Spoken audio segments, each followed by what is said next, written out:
사는 삶 가진 것이 적어도 감사하며 사는 삶 내게 주신 작은 일 나눠주며 사는 삶 이것이 나의 삶의 행복이라고. 다시 한번. 화려하지 않아도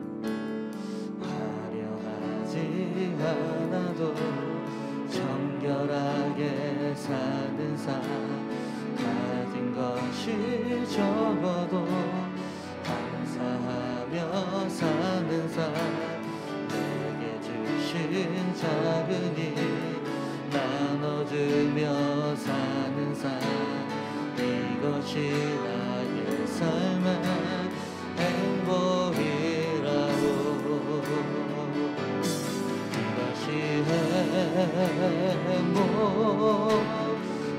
행복이라고.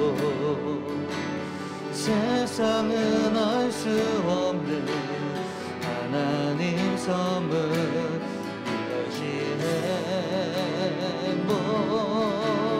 행복이라고.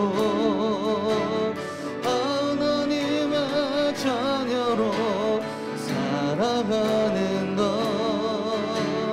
이것이 행복이라고. 눈물 날 일 많지만 기도할 수 있는 것 억울한 일 많으나 주를 참는 것 비록 짧은 작은 삶 주 뜻대로 사는 것 이것이 나의 삶의 행복이라고. 다같이 오른손 높이 대고 이것이 행복이라고. 세상은 알 수 없는 하나님 선물 이것이 행복이라고. 하나님의 자녀로 살아가는 것 이것이 행복이라고. 이것이 행복이라고.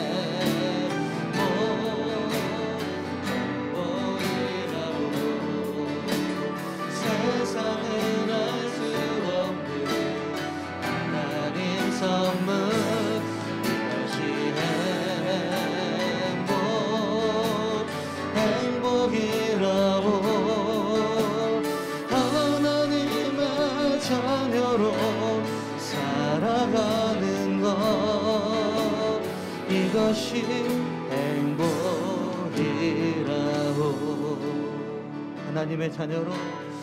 하나님의 자녀로 살아가는 것 이것이 행복이라고. 할렐루야. 우리 박수로 하나님께 영광 드리겠습니다. 할렐루야. 우리 자유사랑과 우리 이렇게 인사하겠습니다. 이것이 바로 행복입니다. 우리가 하나님의 자녀로 살아가는 것, 하나님의 자녀로서 예배할 수 있는 것, 이것 자체가 행복인 줄 믿습니다. 우리 전능하시고 또 창조주 되신 우리 하나님께 영광을 돌리며 우리 힘차게 박수치며 찬양하시겠습니다.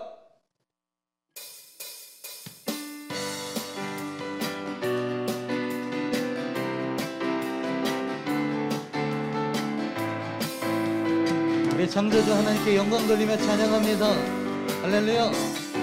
창조주 하나님께 영광을 그 행사 완전 이루시도다. 새날을 주신 주께 경배를 그 행사 완전 이루시도다.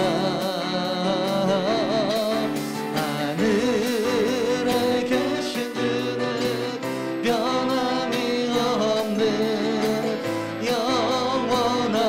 신 하나님, 하늘에 계신 주는 변함이 없는 영원한 하나님. 우리 높여서 찬양합니다. 창조주 하나님께요 그 행사 완전 이루시도다. 여러분 믿으십니까? 할렐루야. 새 날을 주신 주께 경배를, 그 행사 완전 이루시도다.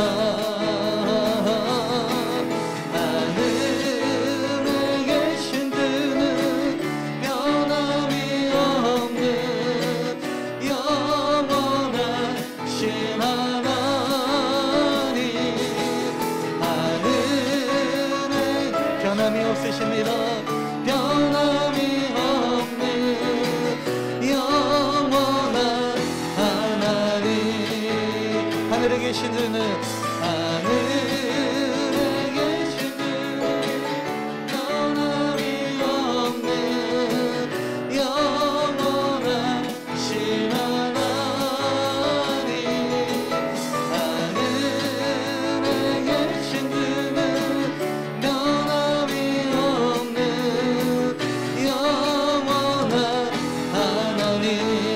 찬양합니다. 저 높은 하늘 위로, 저 높은 하늘 위로 밝은 태양 떠오르듯이 난 주저앉지 않으리. 어떤 어려움에도 주의 길을 선택하리. 빛가운 대로 걸으리. 주님은 크게 보는 믿음 가지고 세상에 나타내리라. 놀라운 주의 사랑은 주의 꿈을 안고 일어나리라. 선한 능력으로 일어나리라. 이 땅의 부흥과 회복을 바로 나로부터 시작되는 주의 꿈을 안고 일어나리라. 선한 능력으로 일어나리라. 이 땅의 부흥과 회복을 바로 나로부터 시작되리. 다시 한번 찬양합니다. 우리 힘차게 박수 치면서 저 높은 하늘 위로 밝은 태양 떠오르듯이 난 주저앉지 않으리. 어떤 어려움에도 주의 길을 선택하리. 빛가운 대로 걸으리.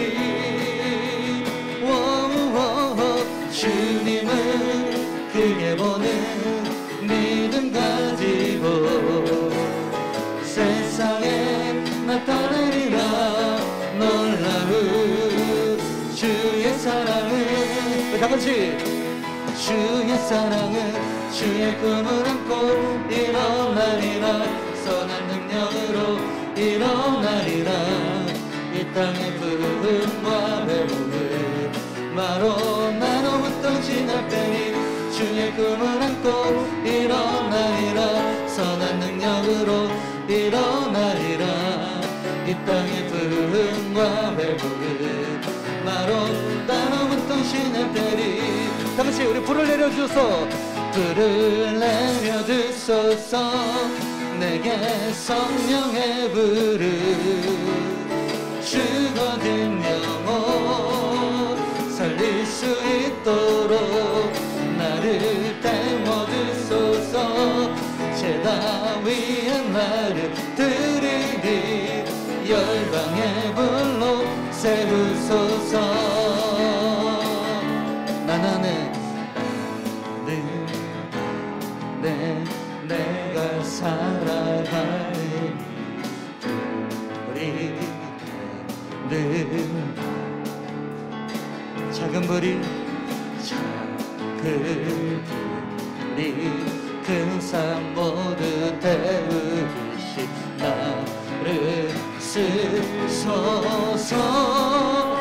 같이 불을 내려 드소서 내게 성령의 불을 죽어진 영혼 죽어진 영혼 살릴 수 있도록 나를 채워주소서 제단 위에 나를 드리니 열방의 불로 세우소서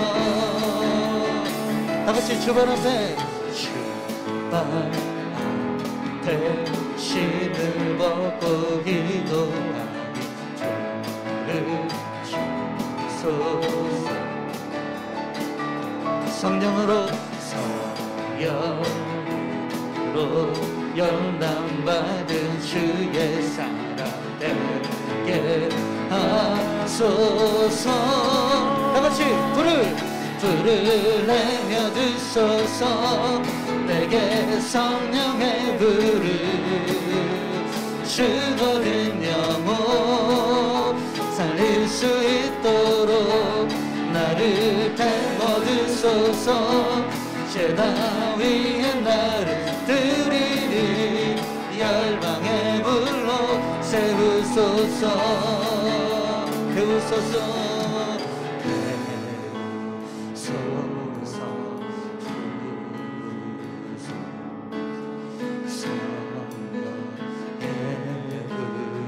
다같이 우리 오른손을 높이 들고 주님 태워주시옵소서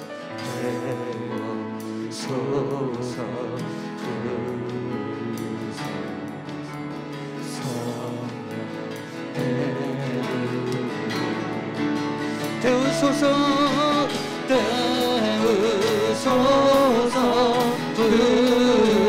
부소서 성령의 불을 다같이 불을 내려주소서 내게 성령의 불을 죽어진 영혼 살릴 수 있도록 나를 태워주소서 제단 위에 나를 드리니 열방의 불로 세우소서 열방의 불로 열방의 불로 세우소서 열방의 불로 세워주시옵소서 열방의 불로 세우소서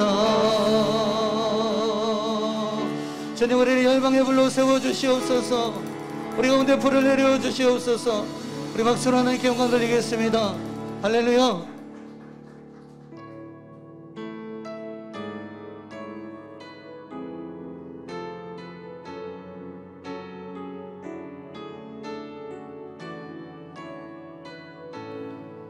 우리는 주님 안에서 하나입니다. 주 안에 우린 하나 모습은 달라도 예수님 한 분만 바라네 사랑과 선행으로 서로를 격려해 따스함으로 보듬어가리 주님 우리와 내 함께 하시니 형제자매의 기쁨과 슬픔 느끼는 내 안에 있는 주님 모습 보내 그분 기뻐하시네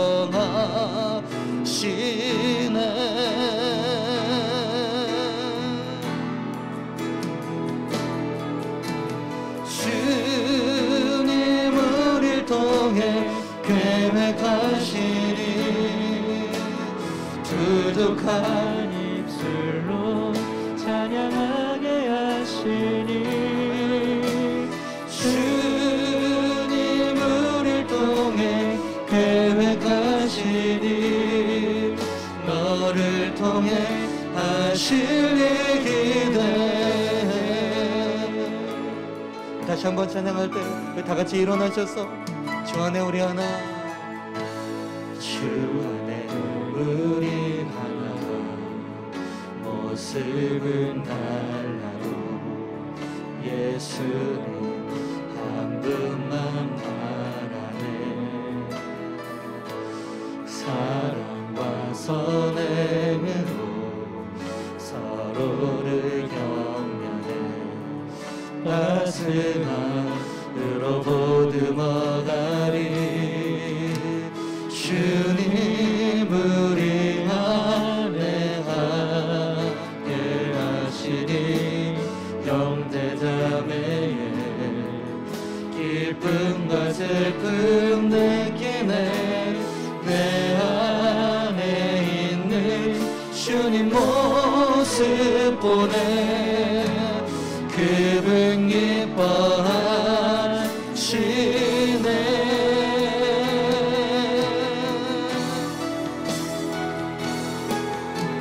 주님 우리를 통해 계획하시니 부족한 입술로 찬양하게 하시니. 주님 우리를 통해 계획하시니 너를 통해 하시니 기대. 다같이 오른손 높이 들고 주님 우리를 통해 주님 우리를 통해 계획하시니 부족한 입술로 찬양하게 하시니.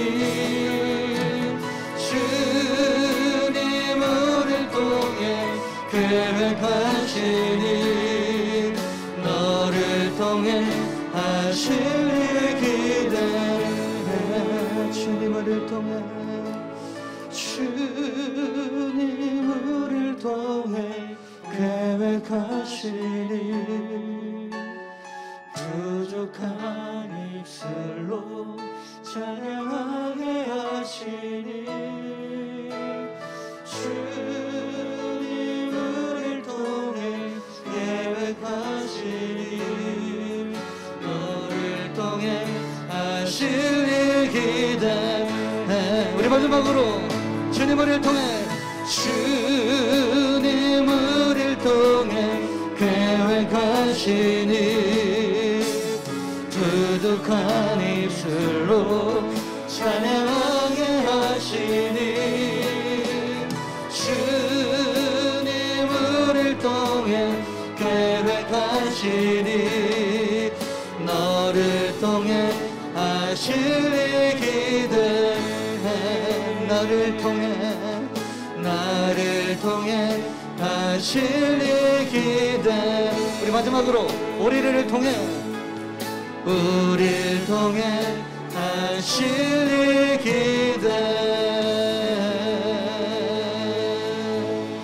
할렐루야. 우리 박수로 하나님께 영광 돌리겠습니다. 하나님 우리를 통하여서 주님 영광 받아 주시옵소서. 우리의 부족한 입술로 주님을 찬양케 하시니 감사드립니다. 하나님 이 시간 우리 모든 예배자들이 부족하지만 그러나 그 주님의 은혜와 사랑을 기억하며 이 시간 이 예배로 나아갑니다. 예배 가운데 초청하여 주시고 그 부르시는 그 말씀에 따라서 우리가 순종으로 나아가는 이 시간 되게 하여 주시옵소서. 하나님 우리 모든 예배자들을 주님께서 성령으로 충만케 하여 주시고 하나님의 말씀으로 아멘 하며 나아가게 하여 주시옵소서. 우리 다같이 주여 한번 외치고 통성으로 기도합니다. 시작. 주여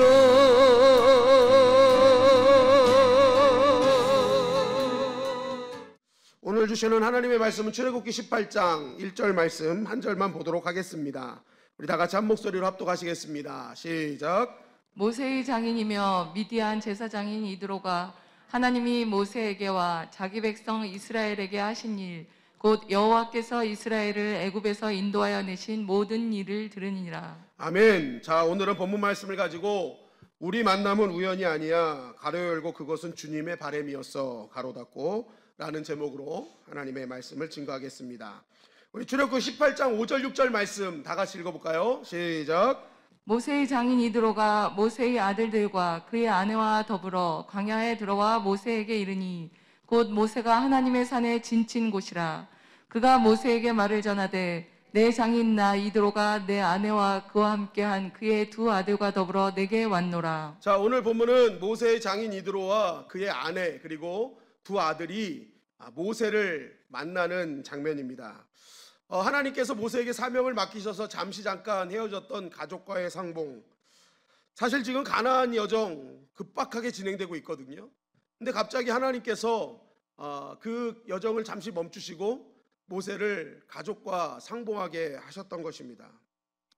이 급작스러운 만남을 통해 하나님은 도대체 무엇을 우리에게 증거하시기를 원하시는가? 지금 가나안 여정을 가기도 바쁜데 왜 하나님은 갑자기 이들을 상봉하게 하셨는가? 첫째는요, 따라할까요? 나쁜 때가 있으면 나쁜 때가 있으면 좋은 때도 있다. 좋은 때도 네. 있다. 하나님께서 이들의 만남을 통해서 우리 인생에 나쁜 때도 있으면 좋은 때도 있음을 알려주시기 위함이라는 것이죠. 여러분, 우리 인생에는 수많은 만남이 있습니다. 정말 살다 보면요, 여러 만남들 우리가 경험을 하죠. 이 땅에 태어날 때부터 가장 먼저 부모와의 만남이 있잖아요. 그리고 학교, 또한 선생님, 친구들, 또 뭐 남자들은 군대 선임 후임, 하여튼 뭐 여러 가지 만남들이 우리 인생의 여정 가운데 있다는 것입니다.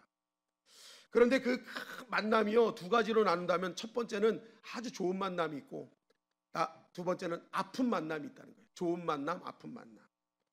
이 만남은 참 새롭고 기대되고 설레는 거거든요. 내가 누군가를 만난다, 새롭게 어떤 인연이 이어진다, 이것은 정말 설레는 일입니다. 그런데 그런 설레는 만남이 꼭 모두 좋게 마무리되지 않는다는 것이죠. 그 수많은 만남 중에는 나의 마음을 아프게 하고 때로는 육신의 괴로움을 주는 만남도 분명히 있다는 것입니다. 여러분, 오늘 이스라엘 백성들의 가나안 여정을 가만히 보십시오. 지난주에 이들의 여정 속에 어떤 만남이 있었습니까? 이들의 지난주의 만남은요, 아말렉이라는 아주 사나운 만남이 있었어요. 르비딤에서 이제 물이 딱 들어오면서 그래 이제 목마름도 채워지고 이제 살만하고 이제 가나안 땅으로 다시 한번 여정을 가자 하고 결단하는 그 순간, 그 살만한 그 상황을 빼앗아 버리는 아주 못된 만남이, 아픈 만남이 이들 가운데 있었다는 것입니다. 우리도 그래요. 좀 살만하고 좀 여유롭고 이제 좀 됐다 하는 순간에 때로는 잘못된 만남 한 번으로 정말 우리의 재정적인 것, 우리의 건강과 우리의 마음 상태가 완전히 무너지게 하는 이런 아말렉과 같은 만남이 있다는 것입니다. 그래서 얼마나 마음의 고통을 겪습니까? 그런데 오늘 말씀을 통해서 주님이 깨닫게 하시는 건 무엇이냐? 분명히 그렇게 나쁜 때가 있는데, 그런 만남을 통해서 상처받을 때가 있는데, 그러나 그것이 끝이 아니라는 거예요. 그 시간을 지나면 하나님께서 좋은 만남으로 위로하시고 회복시켜 주신다는 것입니다.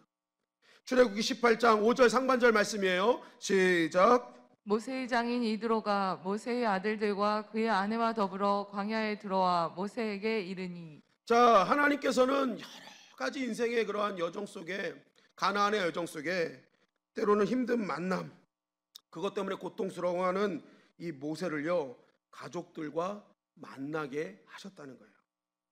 외로운 삶을 벌였던 모세에게 정말 힘이 되는 만남을 하나님은 예비하고 계셨다. 여러분, 하나님께서는요, 반드시 따라했습니다. 좋은 때를 준비하고 계신다. 우리의 인생은 나쁜 때만 있지 않아요. 반드시 하나님은요, 하나님의 백성에게 좋은 때를 허락해 주신다는 거예요. 여러분, 7년의 흉년이 있으면 7년의 풍년이 있는 것입니다. 추운 때가 있으면 반드시 봄이 오고 꽃 피는 때가 있다는 거예요. 전도서 3장 3절 4절 말씀해 보니까 이렇게 말씀하고 있어요. 시작. 죽일 때가 있고 치료할 때가 있으며 헐 때가 있고 세울 때가 있으며 울 때가 있고 웃을 때가 있으며 슬퍼할 때가 있고 춤출 때가 있으며. 자, 전도서 3장은 다 때가 있대요. 때가 있어. 때가 있다. 하나님 준비하신 때가 있다. 그러면서 시작하는 게 뭐예요? 죽을 때가 있습니다. 하나님은 그때만 있는 게 아니라 치료할 때도 준비하셔. 무너질 때가 있지만 하나님은 세울 때도 준비해 놓고 계셔. 울 때가 있지만 웃을 때를 준비하시고, 슬퍼할 때가 있지만 춤출 때를 하나님은 준비하고 계시다는 거예요. 그래서 믿음의 사람은 어떻게 하라는 거예요? 나쁠 때 그것 때문에만 얽매여서 슬퍼하지 말고 낙심하지 말고 하나님께서 그 뒤에 준비하신 좋은 때를 바라보면서 믿음으로 일어나라는 것입니다. 여러분, 반대로 또한 좋은 때가 있으면 또 나쁜 때가 있죠. 중요한 건 뭐예요? 반드시 나쁜 때가 온다는 그러한 기정사실을 우리가 알고 있으면 어떻게 해요? 좋을 때, 나쁜 때가 온다는 것을 알고 좋을 때 그 나쁜 때를 준비하는 게 중요하다는 거예요. 내가 힘있고 좋을 때 그냥 거기에 취해서 살지 말고 이제 곧 올 수 있는 그 나쁜 때를 잘 이길 수 있는 믿음도 준비하고, 재정적인 어려움이 있었다면 재정적으로 부어주실 때 앞으로 재정적으로 어려울 때를 대비해서 저축도 하고 준비하는 그러한 믿음으로 살아가라는 거죠. 그럼 뭐예요? 좋을 때도 좋고 나쁠 때도 대비했으니 나쁠 때도 평안할 수 있는 것입니다. 여러분, 요셉이 대단한 이유는 무엇입니까? 7년의 흉년의 때, 7년의 흉년이 올 걸 알고 풍년의 때 그것을 대비했다는 거 아니에요? 좋을 때도 있고 나쁠 때도 있고, 근데 그것을 끝나지 않고 나쁠 때도 있고 반드시 좋을 때를 하나님이 만들어 주신다는 거예요. 여러분, 우리의 인생도 마찬가지입니다. 지금 코로나로 인해서 우리의 인생이 얼마나 힘들 때를 살고 있습니까? 이게 언제 끝날지 어떻게 될지 아무도 몰라요. 사실은 지금 힘든 것보다 언제 끝날지 모르는 것이 더 피로감을 느끼는 거예요. 근데 중요한 건 뭐예요? 이 코로나가 끝나면 반드시 하나님의 백성을 향한 하나님의 좋은 때를 준비하고 계심을 믿습니다. 우리 믿음의 사람은 그 때를 준비하는 거예요. 그 때를 기대하는 거예요. 지금 때 때문에, 지금 이 힘든 것 때문에 낙심하는 것이 아니라 하나님이 준비하신, 예비하신 그 좋은 때, 나를 다시 한번 세우실 때, 다시 웃게 하실 때, 나를 춤추게 하실 때가 반드시 있다. 그 믿음을 갖고 뭐예요? 오늘을 이겨나가는 것. 그것이 바로 믿음이라는 것입니다. 여러분, 코로나로 인해 많이 힘드시죠? 그래, 여러분 기억하십시오. 하나님께서 우리에게 춤출 때를 준비하고 계시는 줄 믿습니다. 우리 웃을 때를 준비하고 계시는 줄 믿습니다. 이 하나님 바라보시면서 오늘도 담대하게 이 어려운 상황들을 이겨나가는 저와 여러분들이 되시기를 간절히 바랍니다. 두 번째는요, 하나님은 사명도 주시지만 위로도 함께 주신다는 것이죠. 출애굽기 18장 5절 말씀입니다. 시작. 모세의 장인 이드로가 모세의 아들들과 그의 아내와 더불어 광야에 들어와 모세에게 이르니 곧 모세가 하나님의 산에 진친 곳이라. 자, 모세와 그의 가족이 만났는데 그 가족이 만난 장소, 모세와 가족이 만난 장소에 대해서 얘기하고 있어요. 이들이 만난 장소가 어디냐? 모세가 하나님의 산에 진친 곳이다. 그러니까 모세가 진친 곳으로 갔는데 거기가 하나님의 산이었대요. 그럼 하나님의 산이 어디냐? 성경에서 말하는 하나님의 산은 바로 시내산 혹은 호렙산이라고 하는 곳입니다. 모세가 하나님께 십계명을 받은 산이 바로 시내산 아니겠습니까? 그래서 지금 이 사람들은요, 시내산에서 만났다고 성경은 우리에게 말씀하고 있어요. 그렇다면 이것을 왜 말하는가? 이것을 통해서 우리가 유추할 수 있는 게 있는데요, 우리가 알 수 있는 게 있는데, 출애굽기 19장 1절 2절 말씀 시작. 이스라엘 자손이 애굽 땅을 떠난 지 3개월이 되던 날 그들이 시내 광야에 이르니라. 그들이 르비딤을 떠나 시내 광야에 이르러 그 광야에 장막을 치되 이스라엘이 거기 산 앞에 장막을 치니라. 자, 이스라엘이 거기 산 앞에 장막을 쳤대요. 여기서 말하는 거기 산이 바로 시내산이요 호렙산입니다. 그래서 지금 모세가 진친 곳이에요. 그런데 이 진친 곳까지 얼마나 걸렸대요? 3개월 걸렸어요. 3개월. 그러니까 출애굽해서 3개월 만에 지금 가족들 만난 거예요. 3개월 만에 가족을 만났다. 그런데 한번 이 석 달, 여러분 석 달이라는 생각을 한번 해보십시오. 모세와 이스라엘 백성들이 석 달 동안 체험한 일들을 한번 생각해 보세요. 10가지 재앙, 홍해 사건, 마라와 엘림 사건, 만나와 메추라기, 그러니까 이게 물 없어서 힘들고 밥 없어서 힘들고, 르비딤에서 물 사건, 이 아말렉이 쳐들어온 사건, 이야, 3개월 동안 이루어진 일이요 어마어마합니다. 만약에 이 일 중에요 3개월 동안 한 번만 내 삶에 일어나도요 저는 감당 못할 것 같아요. 얼마나 힘든 일이 이 3개월 안에 다 몰려 있는지 정말 이스라엘 백성들과 모세는 숨가쁘게 달려왔던 것입니다. 여러분, 특히 모세는요, 이보다 전부터 더 힘들지 않았어요? 떨기나무 가운데 임재하신 하나님 만나서 하나님과 밀당하는 거예요. 너 가라. 아, 싫어요. 가라. 싫어요. 그리고 이제 어떻게 해서든지 갔어요. 갔더니 이제는 바로와 이스라엘 백성들이 저항하는 거야. 너 나가라. 너 나가라. 네가 가라 하와이. 그냥 너만 가라. 너만 가라. 그죠? 막 저항하는 거예요. 여러분, 지도자였던 모세가요, 얼마나 힘들었겠습니까? 이미 그 전부터 밀당도 했죠. 저항도 했죠. 동일한 이런 어려운 일들을 계속 겪었죠. 물론 하나님의 은혜로 승리는 했지만 아마 육체적으로는 거의 초죽음 상태가 아니었을까. 모든 것을 책임져야 했던 모세는요, 엄청난 피로감에 쌓여 있었을 것입니다. 바로 그때 이러한 모세의 피로감을 회복시키시기 위해서 하나님이 꺼내든 히든 카드가 바로 그 사랑하는 가족들을 만나게 하시는 거였어요. 사명으로 지쳐있는 모세에게 너 지치면 안 돼, 더 사명 감당해 하고 사명을 주신 게 아니라 그 사명을 감당해서 지쳐있는 모세에게 하나님은 위로의 사람들을 보내주셨다는 것입니다. 출애굽기 18장 9절 말씀 시작. 이드로가 여호와께서 이스라엘에게 큰 은혜를 베푸사 애굽 사람의 손에서 구원하심을 기뻐하여. 자, 모세가 이들을 통해 위로받았는지를 말씀하는데, 여러분, 이들이 단순히 가족이라서만 위로를 받은 게 아닙니다. 이 말씀을 보니까 모세가 이들을 통해 위로받은 이유는요, 모세가 어떤 말을 하니까 거기에 그냥 맞장구 쳐주고 기뻐하고 찬양하고 맞아 네 말이 맞아 너 정말 잘했어 하면서 뭐예요? 다 격려해주고 응원해주는 그러한 만남이었다는 거예요. 이게 중요하다는 겁니다. 그들이 가족이라서가 아니에요. 여러분, 가족들도 이런 가족도 아닌 가족들도 있잖아요. 근데 이 가족은요, 그냥 모세가 한마디만 하면 잘했어 아 정말 다 대단해 막 그러면서 열광하고 막 기뻐해 줬다는 거예요. 여러분, 사실 모세는요, 이 육체적으로 외로운 것뿐만 아니라 영적으로도 외로웠습니다. 사실 그게 더 모세를 힘들게 했을 거예요. 왜 그렇습니까? 하나님의 은혜를 보고 하나님의 역사를 보면 같이 맞장구 치고 같이 함께 기뻐해야 될 이스라엘 백성들이 어떻게 해요?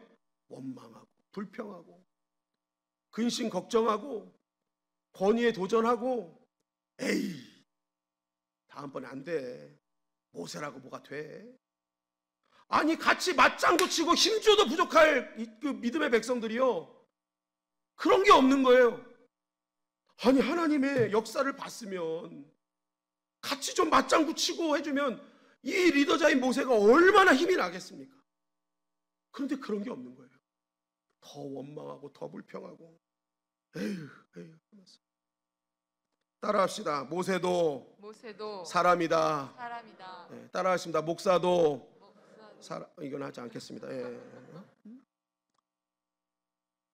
아니, 여러분 한번 보세요. 모세가 영적으로 완전히 침체되려고 하는 그런 상황에 이러한 박수 쳐주고 환호해주고 기뻐해주고 막 하니까 막 하하하하, 나 하니까 나 님 하니까 님하고 같이 환호해줬다는 거예요. 그냥 말만 한마디 해주니까 막 잘했어. 여러분, 영적으로 지쳐있는 모세가 얼마나 위로가 됐겠냐고요. 근데 가족이 왔는데 그냥 그래 그래. 근데 백성이 그런 거 보니까 너한테도 문제가 있었던 것 같아. 이렇게 해버리면 모세가 얼마나 힘이 빠졌겠어요. 근데 그런 거 안 하는 거야. 무조건 모세 편이야. 잘했어. 정말 잘했어. 여러분, 때로는요, 나의 액션보다 리액션이 사람을 살릴 때가 있어요. 위로해 줄 때가 있어요. 우리가 문제가 되는 게 뭐냐면 내가 꼭 뭘 해야 된다고만 생각해. 근데 여러분, 그렇지 않다는 거예요. 때로는 아무것도 안 하고 그 상대방을 향해서 그냥 리액션만 해줘도 상대방이 사는 역사가 일어난다는 것입니다. 여러분, 우리는 자꾸만 내가 뭔가 조언하고 가르치면 다 될 거라고 생각해서 자꾸만 그래요. 꼭 욥의 새 친구 같죠. 그런데 그게 아니라는 거예요. 때로는 나의 액션보다 리액션이 누군가를 살리는 정말 좋은 치료제가 될 수 있다는 것입니다. 기뻐할 때는 같이 기뻐해주고, 슬플 때는 지적하는 게 아니라 같이 슬퍼해주고, 어려움이 있을 땐 위로해주고, 그저 함께 울어주는 사람, 그 사람을 통해 사는 역사가 일어난다는 거예요. 어떤 목사님이 굉장히 힘든 일이 있어서 낙심이 됐다고 합니다. 그때 많은 사람들이 또 뭐 친구들이 와서, 야, 네 마음 알겠는데 그래도 목사가 그러면 되겠냐? 맨날 힘내라고 낙심하지 말라고 설계했던 목사가 그러면 되겠냐? 야, 이렇게 된 이유가 있을 거야 하면서 막 가르치더라고요. 근데 틀린 말이 하나도 없더래요. 다 맞더래. 다 이해가 되겠대. 그런데 위로가 안 되더라고요. 위로가 하나도 안 되더래요. 그런데 어떤 권사님 한 분이 그런 힘든 상황 속에서 그냥 주일마다 문 앞에 나가면 반찬통에 김치, 깻잎 뭐 이런 거 반찬을 한 통씩 해가지고 갖다 놓고 가고 그리고 집 앞에 사과 봉지 한 봉지 놓고 가고, 그리고 기회가 되면 목사님 집에 와서 그냥 조용히 묵묵히 청소만 하고 가시더라고요. 그래서 이 목사님이 나중에 하는 말이, 그 권사님 자기한테 한 말도 안 했대.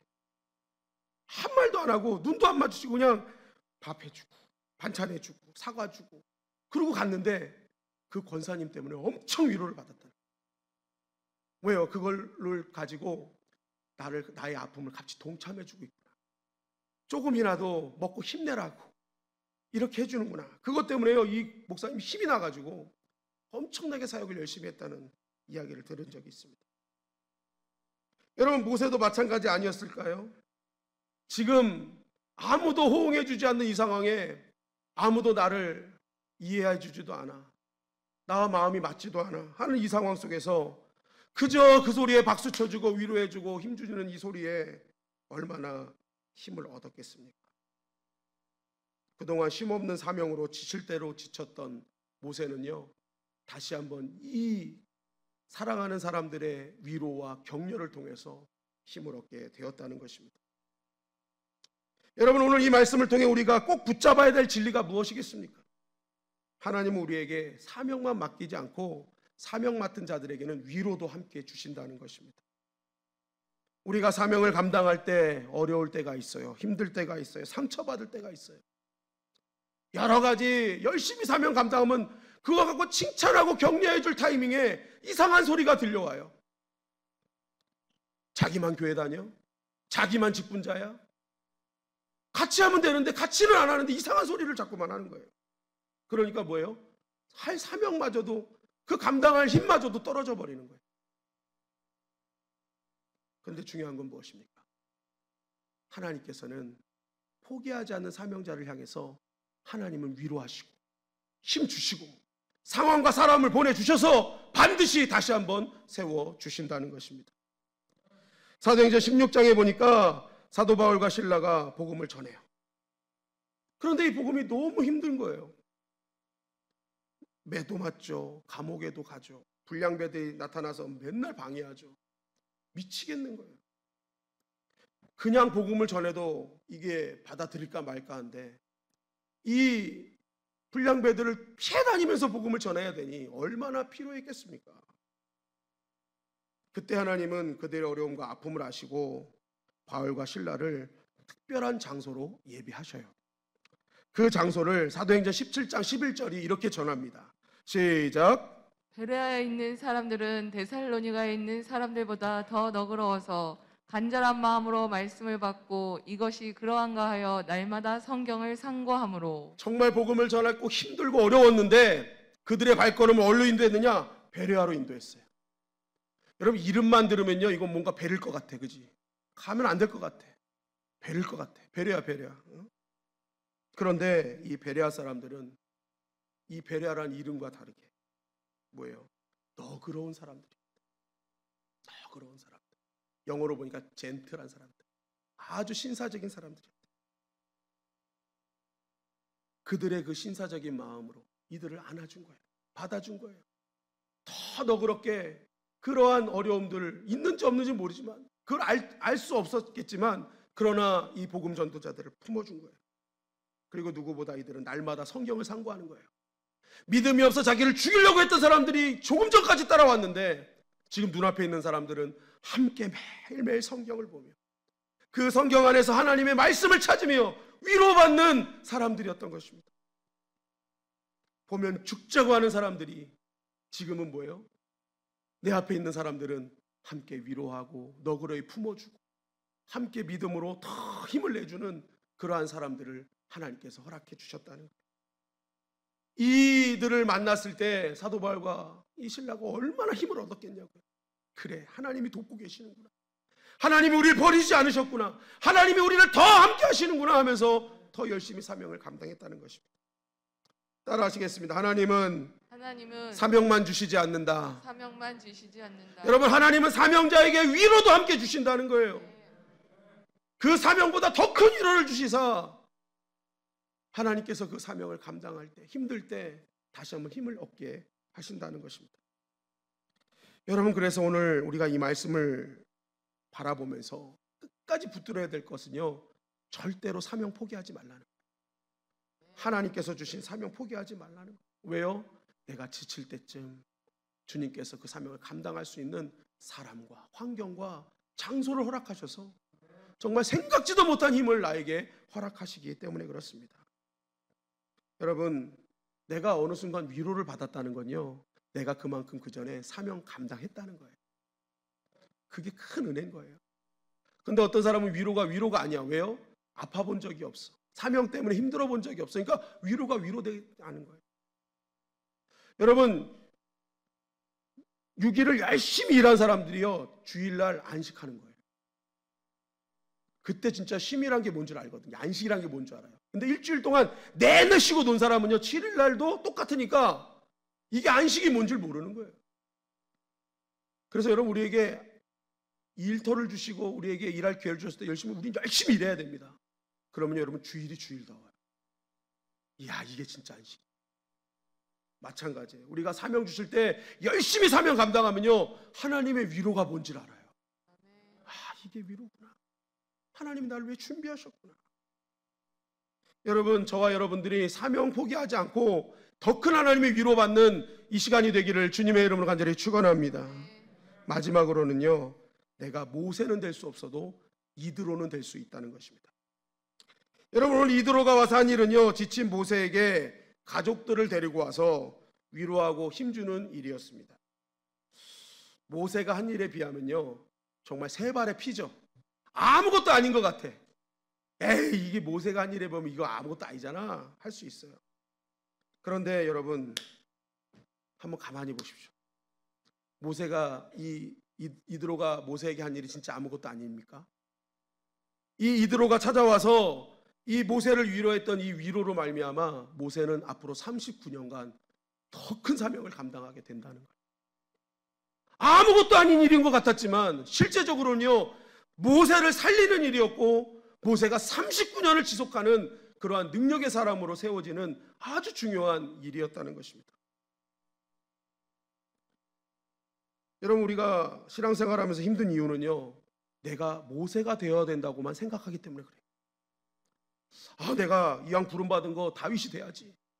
내가 부름받은 거 다니엘이 돼야지. 그런데 자기를 보면 볼수록 자기는 모세가 될 수 없어. 다윗이 될 자격이 없어. 다니엘이 될 만한 지혜와 명철도 없어. 그러니까 뭐예요? 안 보이니까 아유, 나는 신앙생활 안 되나 보다. 나는 이제 포기해야 하나 보다. 대충 살다 그냥 가야 되나 보다. 다들 이렇게 생각을 하는 거예요. 그런데 여러분, 예수님이 제자들을 사명을 맡기실 때 베드로처럼 능력 주셔서 죽은 자 살리고 앉은 자 일으키고 막 이런 사명도 주셨지만 사도 요한에게는요, 자신의 어머니를 평생 봉양하는 사역도 맡겼다는 거예요. 아, 이왕 제자들이면 똑같은 능력 줘가지고 똑같은 일을 좀 하게 하면 좋은데 주님은 달랐어요. 그 사람에 맞게, 베드로에겐 베드로에 맞게, 사도 요한에 맞게 준 거예요. 사도 요한이 그게 맞아서요, 평생을 그 예수님 어머니 봉양하는데 평생을 바칩니다. 그런데 사도 요한이 그거로 마무리됐어요? 여러분, 사도 요한은요, 어마어마한 서신서를 남기잖아요. 그리고 그 시간을 통해서 진정한 힘은 사랑이다, 그걸 남기잖아요. 왜요? 예수님의 어머니를 봉양하며 진정한 믿음의 핵심이 뭘까 깨달은 거예요. 그렇구나. 여러분, 예수님도요, 다 그 사람에 맞게 주셨다는 거예요. 모세는요, 200만 명 중에 한 명이에요. 200만 명 중에 한 명. 하나님이 특별히 사용하기 위해서 부름받은 사람이에요. 나는 모세가 될 수도 없고요, 여러분, 때로는 될 필요도 없어요. 그런데 우리에게 하나님의 은혜를 주셨고, 우리에게 사랑을 주셨고, 우리에게 구원을 주셨어요. 그럼 이걸 왜 주셨겠냐는 거예요. 때로는 내가 모세는 될 수 없지만 그 주신 은혜로 이드로의 사명을 감당할 수 있다는 것이죠. 주님께서 주신 사랑, 주님께서 주신 위로, 주님께서 주신 평안을 가지고 오늘도 최전선에서 모세처럼 뛰는 사람들을 박수 쳐주고 응원해주고 함께 할 수 있어. 주님이 너와 함께 하시며 이드로처럼 응원해 줄 수 있는 사명을 감당할 수 있다는 것입니다. 출애굽기 18장 3절 4절에 보니까 이렇게 말씀하고 있어요. 시작. 그의 두 아들을 데리고 왔으니 그 하나의 이름은 게르솜이라. 이는 모세가 이르기를 내가 이방에서 나그네가 되었다 하미요. 하나의 이름은 엘리에셀이라. 이는 내 아버지의 하나님이 나를 도우사 바로의 칼에서 구원하셨다 함이더라. 자, 모세의 두 아들에 대한 얘기인데 두 아들의 이름에 대해서 얘기를 해요. 자기 몸에서 나온 아들이라면요, 이름 거의 비슷하게 짓잖아요. 근데 이 이름을 보니까요, 전혀 상반되는 느낌이죠. 게르솜은 뭐예요? 내가 이방에서 나그네 되었다. 굉장히 어떤 우울함, 실패감, 패배자의 느낌입니다. 그런데 둘째는 엘리에셀이에요. 하나님이 나를 도우사 바로의 칼에서 구원하셨다. 아니, 이왕 지을 이름이라면 좀 둘 다 좋게 짓든지. 근데 첫째는 우울해, 실패자 느낌이야. 둘째는 너무너무 막 환희에 차고 막 기쁨이 있는 이름이에요. 어제 장명균 집사님의 쌍둥이 두 딸이 교회를 처음으로 왔어요. 그러니까 밖에 처음에 나온 건데 교회로 데려왔어요. 딱 봤더니 너무 이뻐. 특히 이름이 하영이 하은이야. 하나님께 영광, 하나님의 은혜. 이름이 너무 이쁜 거예요. 그래서 누가 지었냐 했더니 목사님이 지어주셨잖아요. 그러는 거예요. 제가 지었습니다. 제가 지었어요. 이름이 이쁘니까 애들도 이뻐. 더 이뻐 보여. 더 이뻐 보여. 좀 이런 이름이잖아요. 애들 낳으면은 하영이 하은이 하나님의 영광, 하나님의 은혜. 응? 아, 이름을 지으면 그렇게 줘야 되는데 지금 모세는요, 첫째는 완전히 우울해. 완전히 나는 이방에서 나그네 됐다. 여러분, 왜 그럴까요? 이 아이를 낳을 때의 모세의 마음의 소리입니다. 딱 이제 애굽의 왕자로 있다가 도망자가 됐잖아요. 광야에서 이제 어떻게 살아가야 되지? 나는 완전히 이제 실패자야. 하나님이 날 버리셨어. 내가 좀 힘이 있을 때 좀 쓰임 받고자 했는데 나를 버리셨어. 나는 이제는 나그네야, 실패자야. 나는 이제 외로워 하면서 뭐예요? 자신의 마음의 고통과 외로움과 낙심과 절망에 대한 마음의 소리가 나온 거예요. 내가 게르솜이야. 이건요, 아들한테 하는 게 아니라 자기의 마음이 지금 게르솜이라는 게 게르솜. 그런데 이렇게 지나고 나서 이제 둘째가 났는데 이 둘째가 엘리에셀인 거예요. 무엇입니까? 하나님이 나를 도우사 바로의 칼에서 구원하셨다 함이라. 이름이 완전 달라요. 그래서 왜 그런가 봤더니요, 처음에 외로움 상황에서 이제 가족을 만났어요. 이드로와 아내를 통해서 정말 이 모세는요, 태어나자마자 버림받은 자 아닙니까? 그러니 얼마나 진짜 가족에 대한 사랑이 있겠어요. 그리웠을 거예요. 여러분, 애굽의 왕자로 클 때도 히브리인이잖아요. 보면 알아요. 그러니 여러분, 왕궁에서도요, 분명히 차별받았을 거라고. 왕자지만. 그러니 얼마나 그 마음속에 외로움이 많았겠어요. 그런데 진정한 가족을 만나고 나서 이 모세가요, 치유를 받는 겁니다. 그냥 기다려주는 거예요. 이 가족들이 모세를 기다려줘요. 40년 내내 그저 장인의 양을 치며 아무 희망 없이 살아가는데도 이 가족이요, 그냥 기다려줘요. 언젠간 회복되겠지. 이 기다려주는 이 가족의 마음을 통해 모세가 영혼의 치료를 받는 거예요. 마음의 치유함을 받는 거예요. 그러니까 뭐예요? 마음의 치유를 받으니까 자신의 상황을 보는 눈이 달라져 버렸어요. 이전에 하나님이 나를 버리셔서 나를 외롭게 하신 줄 알았는데 그것은 하나님이 나를 버리신 것이 아니라 나를 도우셔서 바로의 손에서 벗어나게 하시고 하나님의 자녀로 만드신 하나님의 은혜의 손길이었음을 바라보게 되었던 것입니다. 이전에 영혼이 상처받고 정말 꽉꽉 막혀 있을 때는요, 하나님이 버리신 것처럼 느껴졌어. 그런데 그 가족들의 사랑과 위로와 격려를 통해서 눈이 띄어지니까 그건 하나님의 버리심이 아니라 나를 바로의 손으로 구원하셔서 하나님의 자녀로, 또한 하나님의 지도자로 만드시기 위한 하나님의 계획임을 바라보게 되었던 것입니다. 그러니까 뭐예요? 그 마음의 소리가 엘리에셀, 하나님이 나를 도우셨어요. 하나님이 나를 구출해 주셨어요. 그 하나님을 찬양하고 있는 것입니다. 여러분, 내가 누군가를 돕고 위로하는 것 아무것도 아닌 것 같지만, 여러분 이렇듯 모세와 같은 사명을 가진 한 사람을 세우는 엄청난 힘이 바로 격려하고 위로하는 것이죠. 여러분, 우리는 다 모세가 될 수는 없어요. 그러나 이드로는 될 수 있다는 거예요. 누군가를 살리는 이드로, 누군가를 살리는 그 모세의 아내는 될 수 있단 말이에요. 내가 엘리야는 될 수 없지만 누군가를 돕는 오바댜는 될 수 있죠. 내가 나병을 낫게 하는 엘리사는 될 수 없지만 그 나병 환자를 엘리사로 인도하는 이름 없는 한 여종은 될 수 있어요. 여러분, 내가 다니엘은 될 수 없지만 다니엘을 도와주는 새 친구는 될 수 있다는 거예요. 여러분, 하나님은 모세에게도 지금 집중하고 계시지만 이름 없이 빚도 없이 누군가를 위로하고 힘주고 있는 그 이드로 같은 사람도 바라보고 계시다는 것입니다. 여러분, 이제 여러분들의 가정에서 이드로가 되어보시지 않겠습니까? 내가 나의 가정에서 나의 남편과 아내, 나의 자녀들을 위해 박수 쳐주고 위로하고 할 수 있어, 내 사랑하는 사람들을 위해서 격려하는 그러한 사람이 될 때 내 자녀들이 모세처럼 일어나지 않을까요? 여러분, 우리가 교회에서 이드로가 되어보지 않겠습니까? 정말 내가 할 수 없는 일들을 정말 시간과 물질과 모든 걸 투자해서 앞으로 나아가는 사명자들을 향해서 너 잘하고 있어, 고마워, 정말 너로 인해서 교회가 든든히 세워지고 있어 하면서 위로할 수 있는 그런 이드로가 되어보시지 않겠어요? 중요한 것은 뭐예요? 내가 모세의 사명 감당할 수 없지만 이드로의 사명을 감당해도 하나님은 동일한 은혜 가운데 함께 하신다는 거예요. 그리고 이드로 같은 사명을 감당할 때 그 사람은 위로가 필요한 사람이기 때문에, 위로하는 사명이기 때문에 더 큰 위로로 채워주신다는 것입니다. 여러분, 그래서 교회는 모세보다 이드로가 많을 때 교회는 더 든든해지는 거예요. 내가 요새는 될 수 없어요. 여러분, 우리는 이드로는 될 수 있잖아요.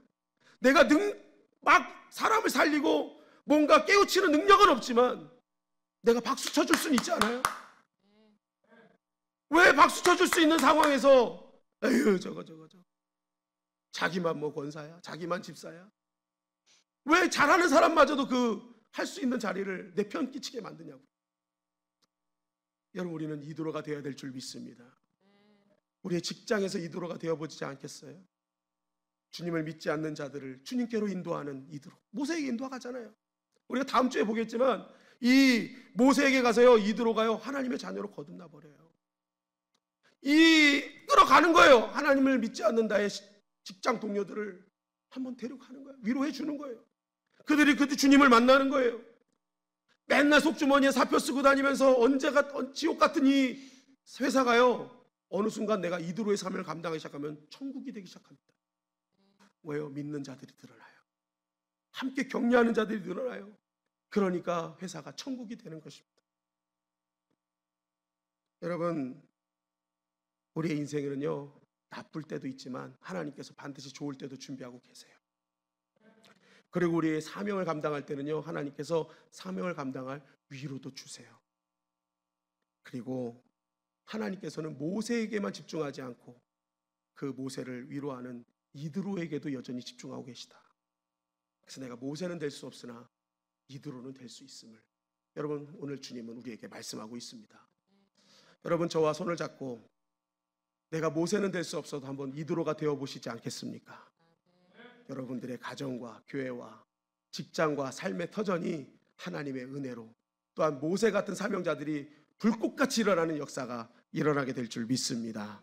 오늘 이 말씀 붙들고 승리하는 저와 여러분들이 되시기를 주님의 이름으로 간절히 축원합니다.